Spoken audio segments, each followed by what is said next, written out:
Hello, beautiful people. It's Elyce Monet again.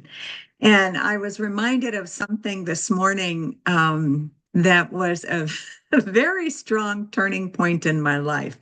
So I wanted to share it. And we've been talking about being a victim. And in my last video, I talked about the karmic triangle, which psychologists call the Karpman triangle, drama triangle. That's the official title. Karmic triangle. The karma, because it's all about karma, and karma is where we create drama and all of that stuff. So um, I'm going to call this uh, uh, video my bathtub revelations inside the karmic triangle. Okay. Um, because it starts off with me sitting in a bubble bath. And it's one of my favorite things to do is sit in a bubble bath and luxuriate and relax after a hard day. And that's usually a time where I can meditate and talk to God quietly. And so there was this one time that I remember I was really distressed. I mean, really distressed. I had been betrayed by a business partner.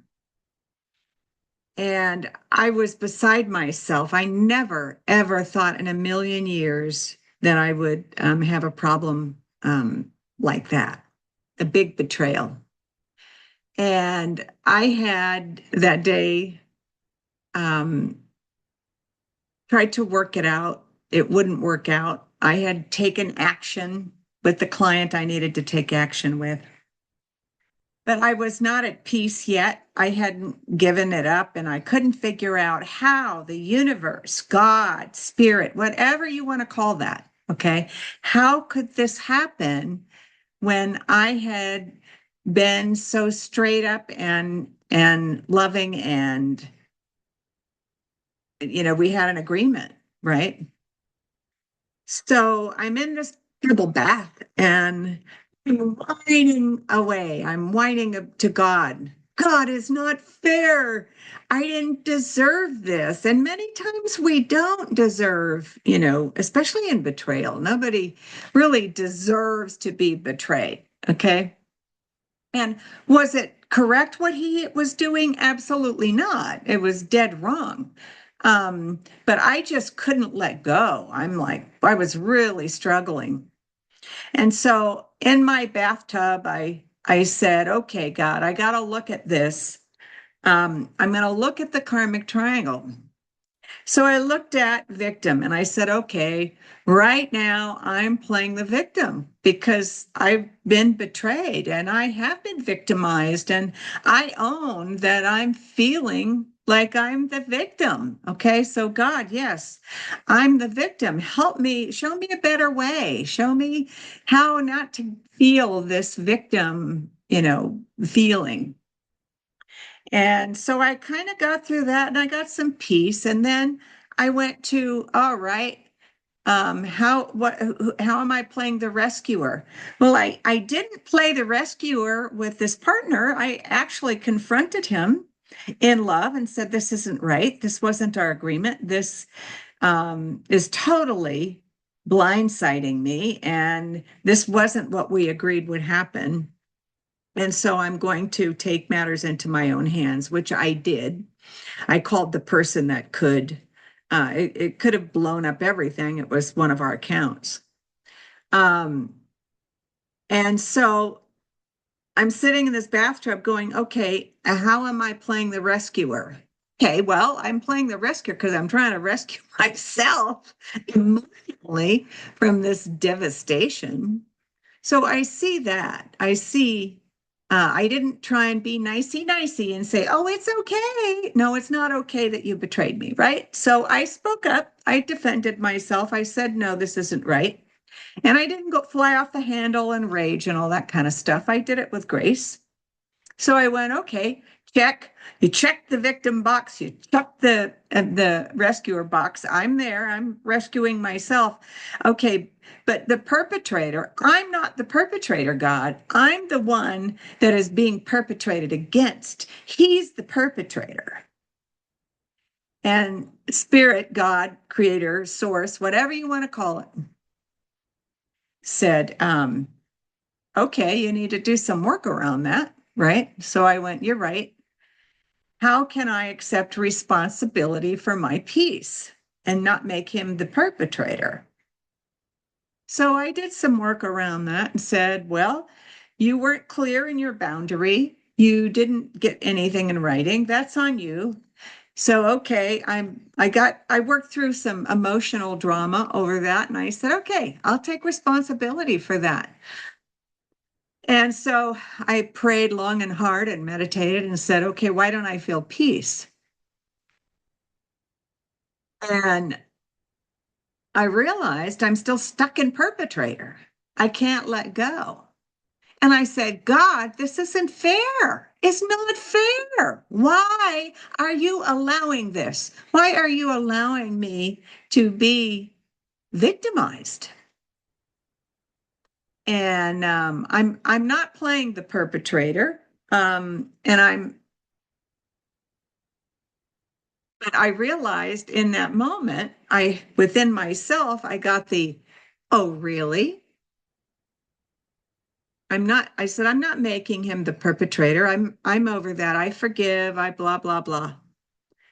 And then I said, okay, I'm not making anybody the perpetrator here, so why don't I feel better? And I got, oh, really? You're not making anybody the perpetrator? And I thought long and hard, and I went, well, no, I'm not being the perpetrator. I'm just taking logical action, and I'm not making him the perpetrator. I've forgiven him. Okay. I accept my peace. Um, doesn't make it, we're not talking right and wrong here. We're talking about emotionally acceptance and being okay with yourself. Okay. And so then I went, well, what am I missing? And I hear this voice loud and clear say to me, I'm not in your karmic triangle. I'm over here. Meet me there. And in that moment, I realized I was making God the perpetrator. Wow. Here I am blaming God that this happened in my life. Now, mind you, this was a partnership that I had created. This was an account that I had created. This was a relationship agreement that I had created. And I'm making God out like he caused the problem. She, God caused the problem. So I had to sit back and go, whoa, wait a minute. What's wrong with this picture? If God's, I was still stuck inside the karmic triangle. And I had to get outside the drama and the trauma, the emotional karmic triangle, get outside of it and realize that if I wanted things to change, I had to let go of blame completely. I can't blame the universe. I can't blame God. I can't blame other people. I have to own it 100%. And I went, okay, then I surrender. I surrender. I realize, God, and I'm sorry. I'm sorry that I made you the perpetrator. Because I know, and you've told me, you do nothing that isn't for my own good. Well, this is a huge lesson. So, have you ever done that? Have you ever blamed God for something that went wrong in your life? I think if you look back, you can trace back where you're stuck in the karmic triangle, like me. God's not in there.